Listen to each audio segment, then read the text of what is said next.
आप मोदी जी के खिलाफ चुनाव लड़े थे, कहीं ये बिहार में आप आकर के राजनीतिक बदलाव को आप करने हैं या फिर जन संघर्ष ही?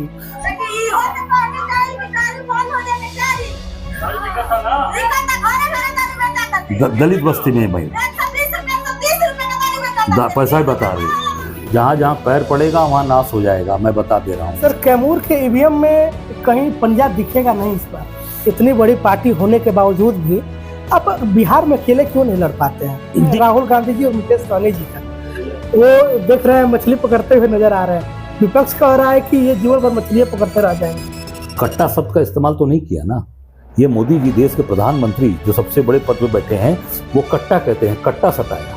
नमस्कार, आप देखना शुरू कर चुके हैं वंदे भारत समाचार। मैं हूं आपके साथ दिलीप चौबे। प्रिय दर्शकों, मेरे साथ जो शख्स है वो काफी चर्चा में रहते हैं और बनारस के अखबारों में ऐसा कोई दिन नहीं होगा जिसमें इनकी फोटो न छपती हो अपने अलग अलग कारनामों को लेकर के, क्योंकि ये पिंडरा विधानसभा से विधायक रह चुके हैं और ज्यादा तो चर्चा तब हो गई जब ये मोदी जी के खिलाफ चुनाव लड़े। 5 बार विधायक रहा। अच्छा, 5 बार विधायक रहे। निर्दल भी जीत के वहां से गया, कांग्रेस से भी जीता, 3 बार बीजेपी से था, 5 बार विधायक रहा हूँ वहां से।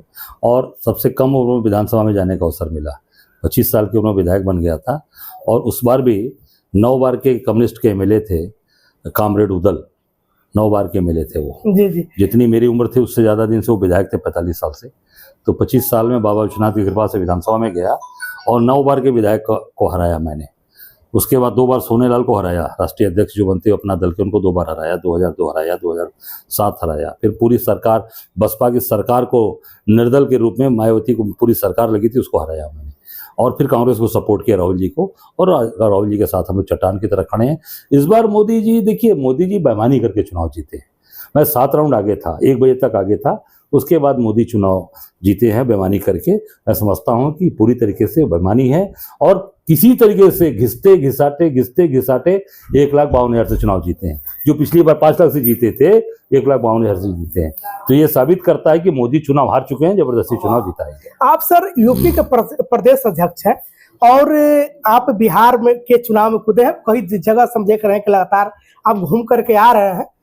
तो ये क्या लग रहा है कि कांग्रेस अपनी सीमाएं पार कर रही है बिहार मजबूती के लिए? नहीं, देखिए कांग्रेस तो एक बट वृक्ष है, एक महासमुद्र है और वो सबको जोड़ कर लेके चलती है। आप देख सकते हैं पूरी तरीके से आज कांग्रेस का एक काम है कि हम सबको जोड़कर लेके चलें। देश को बनाया है, देश को आगे ले गए। हमारे नेताओं ने कॉलेज दिया, यूनिवर्सिटीज दी, एम्स दिए, इसरो दिया, मेडिकल दिया, सब कुछ दिया हमारे दिए। रेलवे लाइन से लेके सारी चीज़ हमारे लोगों ने दिया। और आज वो देश बर्बाद हो रहा है। आज पूरी तरीके से ये लोग बेच रहे हैं, पूरे देश को बेच डाला इन लोगों ने। आज उसको रोकने के लिए कांग्रेस आगे बढ़कर एक बड़े भाई की भूमिका में है, जो हम महागठबंधन को मजबूत कर रहे हैं। और यहाँ आए हैं इसलिए कि कैसे बिहार का जो संदेश है वो पूरे देश के अंदर जाए, बिहार मजबूत हो, हमारे भाई मजबूत हो। एक इनके मायाजाल में फंसे हैं बिहार में। ये जो पूरा इनका जो मायाजाल है, जो दिखावटी मायाजाल है, जादुई है, इनको खत्म किया जाए।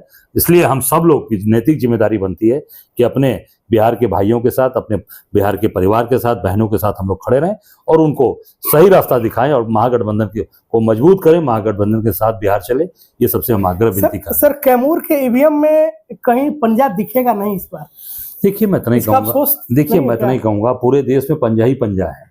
कैमूर में जो देखिए वो तो आज जो चीजें सामने चल रही हैं, मुझे लगता है जो भी आज हमारे यहाँ वरिष्ठ नेता हैं, अगर कि उनको किन्हीं कारणवश नहीं समायोजन हो पाया, उनको विधान परिषद में हम एडजस्ट करेंगे, उनको हम आगे सरकार हमारी बनेगी, उनको महत्वपूर्ण पद देंगे, चेयरमैन बनाएंगे, तमाम ऐसे स्थान है जिनको आगे बढ़ाएंगे।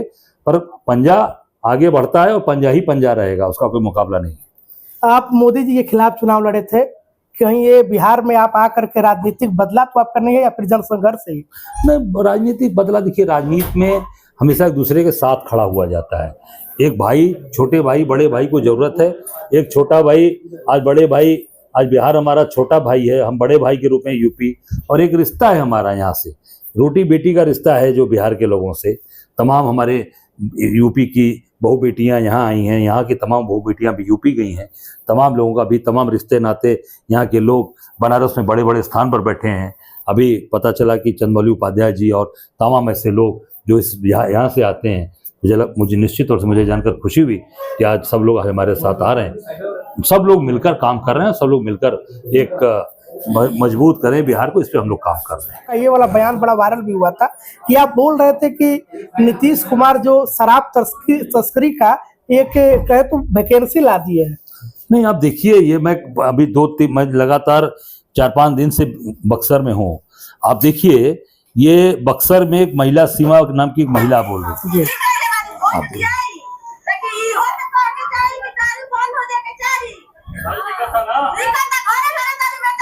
दलित बस्ती में महिला पैसा ही बता रही।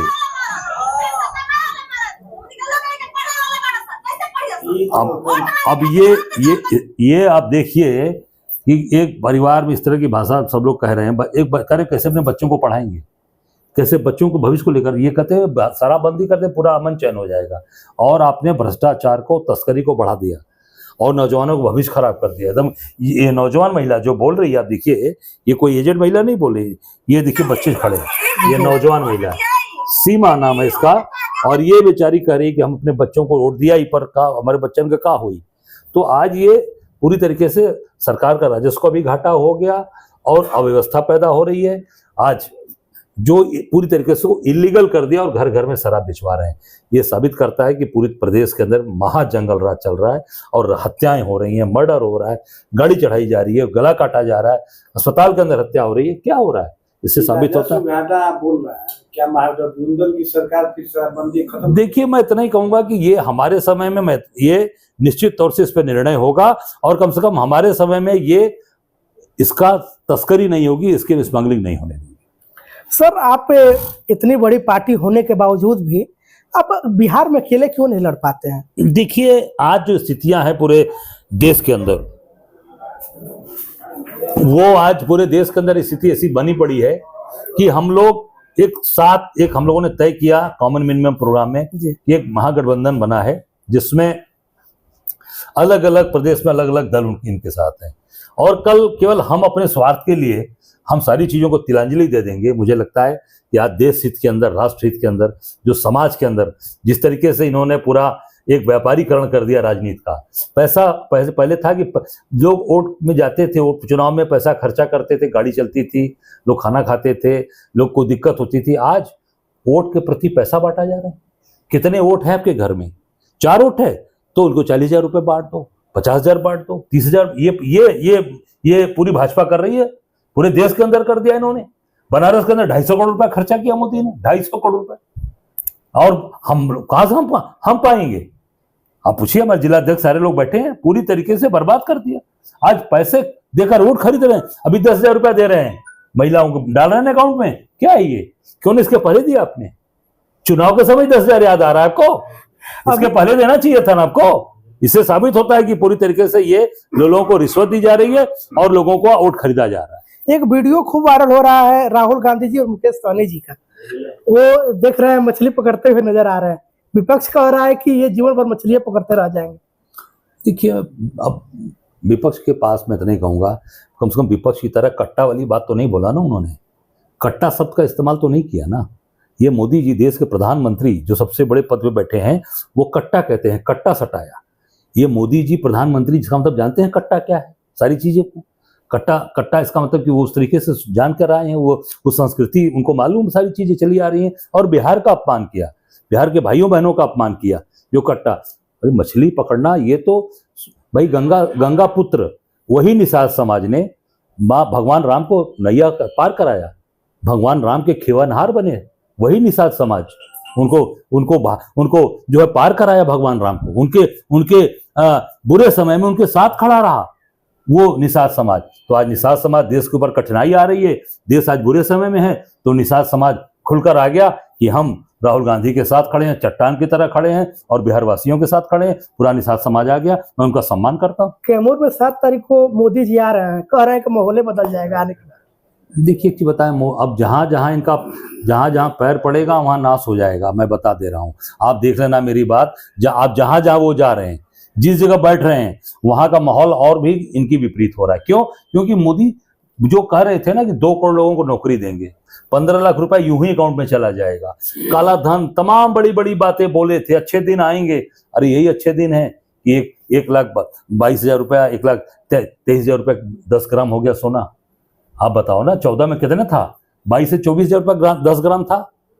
अभी इस बार लोगों ने दिवाली और धनतेरस मनाया। कैसे मनाया? सोना खरीदने के लिए धनतेरस पे होता है ना कि सोना खरीदा जाएगा। लोग खरीदते थे, घर पे सोना खरीदेंगे, चांदी खरीद। इस बार लोगों ने अपने घर का जेवरात गिरवी रखा, उसको रेहन रखा, बेचा और त्योहार मनाए। क्या कहेंगे बिहार के लोगों को? बिहार के लोगों, प्रदेश अध्यक्ष होने के नाते मैं बिहार के लोगों से एक ही अपील करूंगा, आग्रह करूंगा कि पूरी ताकत के साथ लोग बिहार में महागठबंधन को वोट करें, उनको चुनाव जिताएं और निश्चित तौर से तेजस्वी यादव और जो हमारे सहयोगी कांग्रेस के लोग, सब लोग मिलकर सरकार जो बनाएं और अच्छा चलाएं। और कांग्रेस को मैं इतना कहूं, अपने जो हमारे साथी हैं, लोगों ने कहा कि कांग्रेस यहाँ नहीं है, कांग्रेस का स्थान हमेशा ऊपर था और ऊपर रहेगा। उनको सम्मान दिया जाएगा, उनको स्थान दिया जाएगा। अभी तक से आप अजय राय जी को सुन रहे थे। आपको इंटरव्यू कैसा लगा आप लोग कमेंट बॉक्स में जरूर बताएंगे, और बढ़िया लगेगा तो इसको शेयर बढ़िया तरीके से करिएगा। जी इजाजत, मिलते हैं फिर नेक्स्ट वीडियो में। तब तक के लिए देखते रहिए वंदे भारत समाचार। बहुत बहुत धन्यवाद।